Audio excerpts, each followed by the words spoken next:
میرے بھائیوں، دنیا کے اندر یہ دستور ہے کہ جو انسان اچھی زندگی گزارتا ہے، اعمال صالحہ والی زندگی گزارتا ہے، جب دنیا سے اس کا خاتمہ ہوتا ہے تو اس کا انجام بھی بڑا اچھا ہوتا ہے۔ ایک کتاب ہے عربی کی، حسن الخاتمہ وسوء الخاتمہ، بڑی اچھی کتاب ہے، حسن الخاتمہ وسوء الخاتمہ۔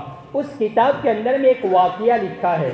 عرب کے اندر میں ایک نوجوان لڑکی تھی، فرمایا 14 سال کی ان کی عمر تھی، غالباً 14-15 سال کی۔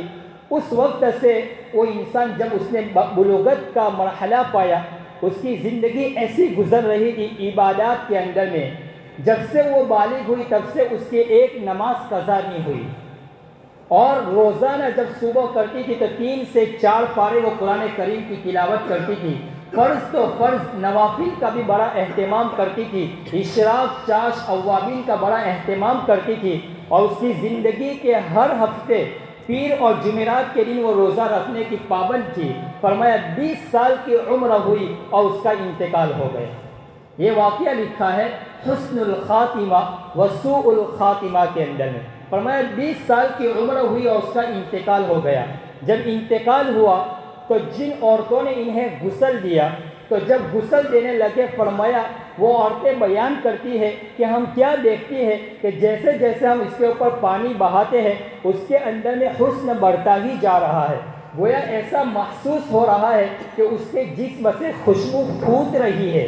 فرمایا جب ہم اس کے بدن کو چھوتے تو اس کا بدن اتنا نرم ہو گیا تھا، گویا ہاتھ میں ریشم، گویا پکڑنا جیسا معلوم ہوا کہ ہمارے ہاتھ میں بدن نہیں ہے بلکہ ہمارے ہاتھ میں ریشم ہے۔ فرمایا ہم جہاں ہاتھ گھماتے وہیں سے خوشبو ہی خوشبو معلوم ہوتی تھی۔ فرمایا اچانک کیا ہوا کہ ہم غسل ہی دے رہے تھے کہ اس کے ناک میں سے ایک سفید مادہ نکلا، اور وہ مادہ بند نہیں ہوا، نکلتا ہی رہا، اور اس خوشبو سے، اس مادے کی خوشبو سے پورا کمرہ خوشبو سے معطر ہو گیا۔ اور وہ عورتیں بیان کرتی ہے کہ ہم نے اپنی زندگی میں کبھی ایسی خوشبو کبھی اس سے پہلے سنگھی ہی نہیں تھی، وہ یہ تو مشک و عنبر جیسی خوشبو تھی۔ فرمایا باہر جو مرد لوگ بیٹھے ہوئے تھے انہوں نے بھی کہلا بھیجا کہ آخر یہ خوشبو کہاں سے آ رہی ہے۔ بعد میں پتہ چلا کہ اس کے ناک میں سے ایک سفید مادہ نکل رہا ہے۔ فرمایا وہ خوشبو ہے۔ بعد میں پتہ، فرمایا اس کو غسل دینے کے بعد جب اس کو 4 پائی کے اوپر رکھا، کفن دے رہے تھے، فرمایا کفن دینے لگے تو وہ نوجوان لڑکی 20 سال کی عمر تھی، فرمایا وہ مسکرا رہی تھی، وہ مسکرا رہی تھی اور خوشیوں سے اس کا چہرہ چمک رہا تھا۔ ایسا محسوس ہوتا تھا کہ 14ویں رات کے چاند کے جو روشنی ہوتی ہے وہ بھی اس کے سامنے مان پڑ جاتی ہے۔ فرمایا ایسی خوشبو تھی، ایسی خوشبو تھی۔ فرمایا جب اس کو غسل دے دیا، کفن دے دیا، اب اس کے جنازے کو تیار کر کے لے جایا جا رہا تھا، تو جیسے ہی اس کے بدن کو، اس کی لاش کو ہم نے اٹھایا، فرماتے ہیں کہ پتہ ہی نہیں چلتا کہ اس کے اندر میں کسی کو سویا ہوا بھی کوئی ہے کہ نہیں ہے۔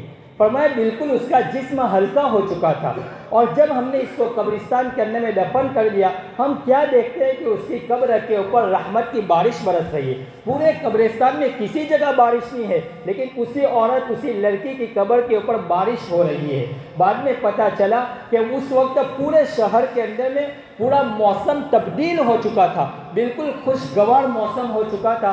بعد میں اس لڑکی کی ماں سے پوچھا کہ آپ کی بیٹی کا کیا عمل تھا، تو اس ماں نے کہا کہ جب سے میری بچی بالغ ہوئی ہے اس وقت سے اس کی کبھی نماز فوت نہیں ہوئی، اس کی کبھی چاش، اوابین اور اشراق کی نماز فوت نہیں ہوئی۔ ہفتے کے اندر میں پیر اور جمعرات کے دن وہ پابندی سے روزہ رکھتی تھی۔ اس کی زندگی میں وہ کبھی جھوٹ اس نے نہیں بولا، بس یہ اس کے اعمال تھے۔ تو دیکھو میرے بھائیوں، جو اللہ کے لیے اپنی زندگی کو اور اعمال صالحہ میں زندگی گزارتے ہیں، اللہ بتا دیتے ہیں کہ دیکھو میری اس کا جو بدلہ ملنے والا ہے قبر میں، آخرت میں، جنت میں، وہ تو ہے ہی۔ اللہ نے بتلا دیا کہ دیکھو دنیا کے اندر میں ہم نے اس کے جسم سے خوشبو کو معطر کر دیا، یہ نقد بدلہ ہے، آخرت میں تو اس کا بدلہ ہوگا ہی۔ ہم نے دنیا کے اندر میں خوشبو سے تمہیں بتلا دیا کہ اللہ کتنا قدردان ہے اپنے